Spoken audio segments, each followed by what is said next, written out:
અમે છેલ્લા 9 વર્ષથી ઇકો ફ્રેન્ડલી ગણપતિની સ્થાપના કરીએ છીએ। ગણપતિ અમે સોસાયટીમાં જ બનાવીએ છીએ, સૌ સભ્યો સાથે મળી અને ગણપતિ બનાવીએ છીએ। એમાં શરૂઆતથી હું તમને કહું તો અમે પેપરમાંથી, ગોળમાંથી, ગાયના છાણમાંથી, પછી સૂતળી નારિયેળના છાલામાંથી, ભૂંગળામાંથી, મગફળીમાંથી અને ગયા વર્ષે અમારે કાળા તલનો કોન્સેપ્ટ હતો અને આ વખતે રાગી અમે લીધી છે।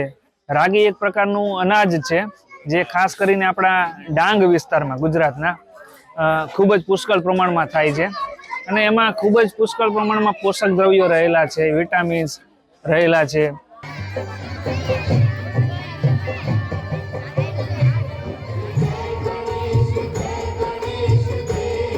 બીજો કોન્સેપ્ટ એ છે કે જ્યારે પીઓપીની જે મૂર્તિઓ હોય છે જે વિસર્જિત કરીએ છીએ ત્યારે એ પ્રદૂષણ ફેલાવતી હોય છે, પાણીમાં જે જીવો હોય છે એને નુકસાન થતું હોય છે।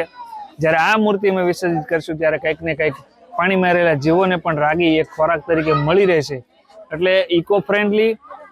બીજું કે આ જે મૂર્તિ છે એ બનાવવા માટે અમારે 4 કિલો જેટલી રાગીનો ઉપયોગ થયેલો છે અને મૂર્તિ 5 ફૂટ ઉપરની મૂર્તિ છે જેને બનાવવામાં 10 દિવસ જેટલો સમય લાગેલો છે।